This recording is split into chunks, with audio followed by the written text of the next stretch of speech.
Hello, hello, hello. Welcome back to another tradition on my channel where pretty much every AFL YouTuber does their predictions. Now, 2024 predictions, I'm going to have a little twist. I'm going to go from minor premiers down to the 18th on the ladder. Then I'm going to have maybe a couple of Brownlow predictions as well as Coleman and Rising Star. I'm not going to do all Australian because honestly, I don't really care. Without further ado, make sure you subscribe to the channel. Number one, the minor premier, who I did it last year. I predicted Brisbane Lions to win the minor premiership last year. Unfortunately, they didn't. But this year is the year. A premiership, I believe. That's my prediction. Brisbane to win the flag, as well as maybe GWS. We'll see. We shall see. So now with Brisbane, they have a defender who can make an impact straight away. Unfortunately, he is injured at the moment, so not sure if he's maybe round 7. I think they're predicting him to be fully fit and ready to go. So the real question is, can Brisbane Lions win 6 to 8 games away from the Gabba? Now, that is a good question. Their track record isn't the best, but it is improving. And, for a team that made the grand final, and it was probably one of the greatest grand finals of all time, and for them to, play a few MCG games, I think it's pretty ridiculous. They need practice at the G, and grand finals played at G, unless COVID or some disease happen. Otherwise, it's at the G. So I don't know why they don't play at the G much. But anyway, so yeah. Will Ashcroft did his ACL in round 18 against the Cats. So he'll be back probably around round 20 to just about finals. So looking forward to seeing him play. They picked up Luke Morris, Luke Lloyd, Zane Zacko, Staliski, Reese Torrent. Now, they did get rid of a few players. Jack Gunston. They got rid of Jack Gunston, as well as a young ruckman who's going to be playing for, I think it's Hawthorn, if I'm not mistaken. Oh, no, Melbourne. He's going to play. Is it Melbourne? I don't know, one of the two. Melbourne or Hawthorn. All right, so second place on the ladder is going to be Collingwood Footy Club. Now, unfortunately, they've just gotten better. They've just added Lachie Schultz. He kicked 33 goals last year for Freo, and, add him in the side. They're just going to be a scary team, to be honest. Nothing can go wrong for them. They also drafted Harry Demeter and Teal Giath, who is the older brother of CJ, who plays for Hawthorn. Now, they got rid of Taylor Adams as well as a couple other players that they delisted. But yeah, sky's the limit for them. And unfortunately, they've got so much young talent, and they're going to be contending for the next 12 years straight, I reckon. So the next one is, I have Carlton. Now, it's weird because I didn't have Carlton in my top 8 last season. And yeah, they surprised all of us. They weren't going too well until probably maybe the halfway mark. And then they got their stuff going, and they were only less than 3 goals away from actually making a grand final, which is unbelievable. Now, do they have the same effort? Absolutely, they do. They've picked up Orazio Fantasia or Fantasia, one of the two. They've also picked up some draftees, as in Ashton Moyer, Billy Wilson, so draftees. Carlton did lose Zach Fisher, Paddy Dowell, who are great depth role players. They played a few games, but not many. Charlie Curnow will continue his form into 2024. Last year, he did win the Coleman back-to-back, and he kicked 81 goals, including finals, which is ridiculous. He could kick 100 goals. I'm hoping he does, as he's a Geelong local, so it'd be nice. But look, hope to see him healthy, and he has a great career at Carlton. That's all I can say. So, yeah, Carlton fans will be vocal during the season, charging into September. Can they be healthy is the real question, as they have, sky's the limit potential. Same as Collingwood, same as Brisbane. All right, number 4th on the ladder, we've got the last position in the top 4. Now, this is going to shock quite a few people. I've got GWS Giants, and I predict them to possibly win the grand final. Now, I've gone probably Brisbane and GWS grand final this year. Collingwood maybe could be in the mix. Obviously, they will be. Carlton might be. So, who knows? I'm just looking forward to the season. Jesse Hogan played an underrated role last year for the Giants. Tom Green is my prediction for the Brownlow. We've got a young core, Aaron Cadman to develop into the next big key forward for the GWS Giants. And yeah, they just lost by the narrowest of margins in a prelim at the MCG, mind you, on a Friday night. If that's, says something about their depth and culture, I don't know what else does. So Port Adelaide now in fifth now. They've got an addition of Asava Radicalier, Jordan Sweet, Brandon Zerk, Thatcher. So they've got some pretty handy pickups as well. So Connor Rosie to have a stellar season as usual. So the real question is, how will they go in finals? Now they don't have the best record in finals, but it's a bit rich coming from a Geelong supporter. But now look, they went from straight sets, I believe. Did they? I'm pretty sure they did straight sets, or did they win a game? I can't remember off the top of my head. But it's going to be interesting and intriguing to see how they go, especially with Lear down back too. I have a feeling that that's going to be a scary duo for the next few years, especially with the tall forwards. Like, anything's possible. Alright, in sixth place, I have the Melbourne Demons. Now, the last 2 years, 2022 and 2023, they have gone back-to-back straight exits in the finals. Now, that is quite, I guess, concerning, especially after mistreating Brodie Grundy, who, should have been playing. Like, you give Max Gawn a rest up forward, and then you've got an All-Australian ruckman who has played really well. And they've also mistreated Ben Brown. Like, I don't understand. Yes, he's not in form, but you can't really be form when you're in and out of the team.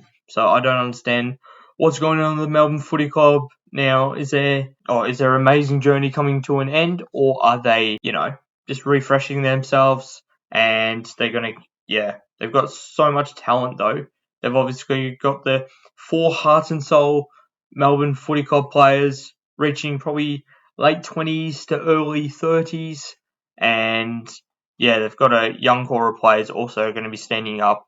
So I reckon Mr. Consistent, I'll be calling him. Bailey Fritsch kick another 40 plus season goals. D's will struggle to make top 4, but they'll still be a solid team for 2024. And they're going to be in contention for finals and pushing maybe a prelim. We shall see. In 7th spot, I have the mighty, consistent culture, Bloods, Sydney Swans. Now, they acquired Taylor Adams, James Jordan, and Brodie Grundy in the trade period. 3 handy, bloody, really good players who have a solid chance this year. Errol Gordon will be a star, top 5 in the Brownlow, my prediction. Logan McDonald, Tom Papley also have a potential All-Australian seasons. Obviously, no Buddy Franklin because he retired, but I have a feeling, they'll share the ball, and that's what the Bloods culture is all about. And they're not going to win a flag, no doubt about that, or they're not going to make top 4, but they have a chance to cause some headaches, and yeah, that's what they're all about, and they're going to be fun to watch this year. Now, in number 8, I was going to say the same spot as last year, but they moved up to 5th on the ladder. The St Kilda Footy Club. Now, they've got some experience under their belt from last season with the young core that they have. The Saints will be in contention of playing finals again, no doubt. They're a sensational team. Can the Saints skipper, Jack Steele, lead himself to another Brownlow type year? I think yes. He'll be in the top 7 in the Brownlow, I reckon. But it's sort of hard to tell because obviously injuries are a factor. The young players will stand up. Maybe the older players start to a little bit crumble a little bit, get a couple of niggles here and there. So we shall see. In 9th spot, I have my beloved Geelong Cats. Now, I don't think we're a bottom four side, and we might be a little bit average this year. I feel maybe, who knows? But it just depends on our injuries, because injuries cost us big time last year. We just couldn't get healthy at all. Yes, other teams got injured like Carlton, Sydney, Saints. They all have great depth and young players, but our most important players got injured. So it's hard to play your best football when all your players are injured or knocking themselves out. So I feel like with the addition of obviously Mitch Edwards, George Stevens, Ollie Wiltshire, Lawson, Humphreys, Emerson Jekka, rookie draft, and we've also got a great player in Sean Manor who kicked 6 goals and 27 touches in a losing VFL Grand Final. Now, yes, it's VFL, but still, it's still bloody good. I'm looking forward to the Cats this year. Trying to go to as many games as I can. Obviously, I can't go to them all, but I'll still be cheering when I can't go. So I wouldn't be surprised if we make the 8, but I also wouldn't be too disappointed if we didn't make the 8. As long as we're consistent throughout the year, our back line is a little bit worrying now, considering we lost Asava Radicale, which is our second tall option, but we do have a couple of handy options who could swing down back, so we shall see. Cam Guthrie's back. I'm ready and firing for him to play. I cannot wait. But yeah, 2024, bring it on. Go Cats. In 10th spot, I have the Crom Nation Adelaide Crows. They have a lot of young talent that surprised a lot of people, including me last year. The way they played against Carlton and at the Adelaide Oval, I know it was early on in the season, but to dominate them and to win by like 10 goals was unbelievable. And that almost beat Geelong, but Geelong just, stood up in the end. But they've got so many close games they've played. So really looking forward to this team in the next few years, and even now. Adelaide Crows have a great fan base, passionate and loyal fans. Look out, AFL World. Crows are back. In 11th spot, I have the Western Bulldogs, who have a huge blow to start 2024, or at the end of 2023. They lost Bailey Smith to an ACL injury, and he may never play for the Bulldogs again, but I'm hoping for the Bulldogs' sake and his sake that he plays for the Bulldogs. Unfortunate, injuries are part of the game, but it still sucks no matter what team to see someone go down with an injury who's out for the season or getting injured at all. So Aaron Norton to kick 50 plus goals. I feel like he's a very underrated forward who always has crafty skills, great set of hands, and I'm really looking forward to seeing some of the young players who come in. There's a couple of father-sons that comes into the Bulldogs, so I'm really looking forward to seeing how they go. And yeah, they've got a really talented list. There's no doubts. I wouldn't be surprised if they made top 8, let alone top 4. But for now, I'm going to put them in 11th because I don't know where to put them, in my opinion. Like, they've got so much talent, but how are they going to utilize it, especially with the rumors and stuff that's going on with the coach and the board and things like that. So the next spot is I have the newly structured team with the mastermind head coach. You guessed it, Gold Coast Suns. Now, are they going to make the top 8? That is a huge question. They've been here for about 13 years, I think. So they've fallen short a couple times of making the 8. Back in 2014, 2013, they were slowly not really there. But yeah, it's been a few times. 2016, I'd say they were fairly close. But yeah, I'm looking forward to seeing how this team goes this year. They've got a couple of games at the MCG, if I'm not mistaken, unless they get moved to Marvel. So yeah, I'm just looking forward to seeing how this team goes, especially with Dimmer Hardwick as coach. He's got plenty of experience on his belt, and there's quite a few talented players on that list. Tuke Miller will be back hopefully this year, and I'm looking forward to seeing how they go with him in the team. Obviously, they picked up 4 academy players in Walter, Reid, Rogers, and Graham. Exciting times for the Suns fans. I was going to make a joke. I actually put exciting times ahead for 30 Suns fans, but I ruined it. Anyways, moving on. Richmond Tigers are in 13th place. Now, they're rebuilding at the moment. Obviously, they're not going to make finals. Let's put it that way. But they're going to upset a few teams this year, especially with their passionate, loyal fans. And there's going to be times where they get really, really close to a win, but they'll also get hammered by 50 plus, especially against the top 8 sides. Dusty's going to be a force down in the forward line. I'm not sure if he's going to be playing much minutes in the midfield as he's getting older, but at the same time, he's still had a stellar career, and I'm looking forward to seeing him play. If it is his last year or the next couple of years, he's been a great player. All right, so the next one is Essendon. This is pretty hard because I put them 14th. It's pretty harsh because they've got a lot of talent, but they're just too inconsistent for me. Like they've had some really, really good games last year, especially the Essendon Richmond game, which I left 4 minutes early, which I was like, damn it, it's one of the closest games of the season. But yeah, otherwise, they've obviously got a young core pushing through. A second-year coach, not second year, but Brad Scott's second year at Essendon. Now, obviously, top 8 is what they're pushing for, but I just don't see them. I could see them, probably the highest I can see them is 7th, but I feel like the lowest they can be is 14th. They've just got they're just too inconsistent for me. They play really well one week and next week they're just not there. So the 15th spot, I have Hawthorn Hawks. Now they did acquire back Jack Gunston. They also brought in Mabia Chol, Jack Ginnivan. Now it's interesting with Hawthorn. I used to hate Hawthorn, obviously, I've been a Geelong fan, but I've started to like them a lot more, which is, I don't know if that's weird or not, but like they've just, they've got so much talent on that list. And I'm just hoping for a good season from James Worpel, obviously a consistent season for the Hawks as all, that's all you ask for. And I'm looking forward to seeing how they go.